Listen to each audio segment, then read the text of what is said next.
Hey everyone, it's the Business Genie and welcome back to my channel. Before we get into today's topic, make sure you stop what you're doing, subscribe, and turn on that notification bell for when I drop a video full of gems. As you can tell by the topic of today's video, we're going to be talking about 3 marketing tactics that you need to use when it comes to developing your marketing plan.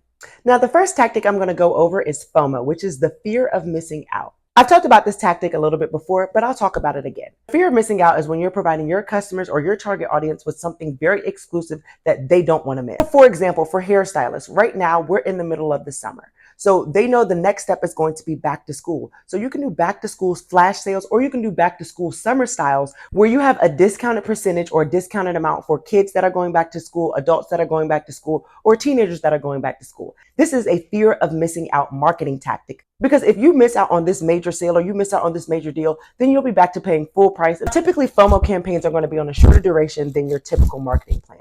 So this may be a 15-day plan, a 10-day plan, or even a 5-day plan where your conversion goal is set on a deadline. The next marketing tactic that we're going to discuss is storytelling. Now, you can do brand development storytelling or emotional connection storytelling. I'm going to give you the difference for both. Brand storytelling is more so focused on the dynamic of why you've created your product or services. This is going to be result-driven marketing. For example, let's say you do roof repair for when storms have hit.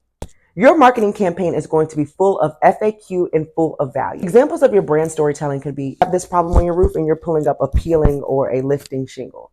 Let me explain to you 3 reasons why this will cause damage to your home within the next 3 to 5 years. By providing that value through your brand and what your services have to offer, you'll be able to initiate that bridge of trust from your target audience to you, along with your conversions wherever you're looking to convert. Next storytelling method is going to be emotional connection or relatable storytelling. So for example, let's say you have a meal plan and you started out using your own meal plan and you've lost 90 pounds.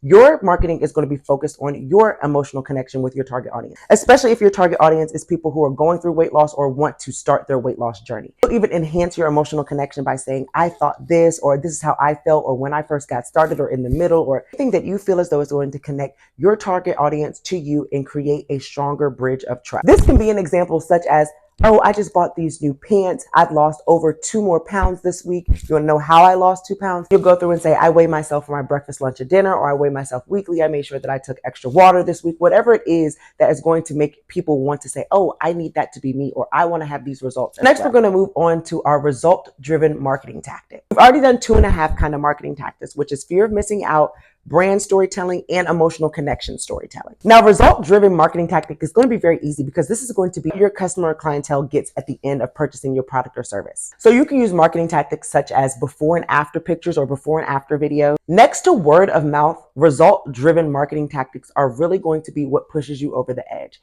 When somebody wants to know how exactly their nails are going to turn out, you're going to have pictures that show this is what my coffin shape looks like. For example, you have business owners secure funding for them to land their first commercial property.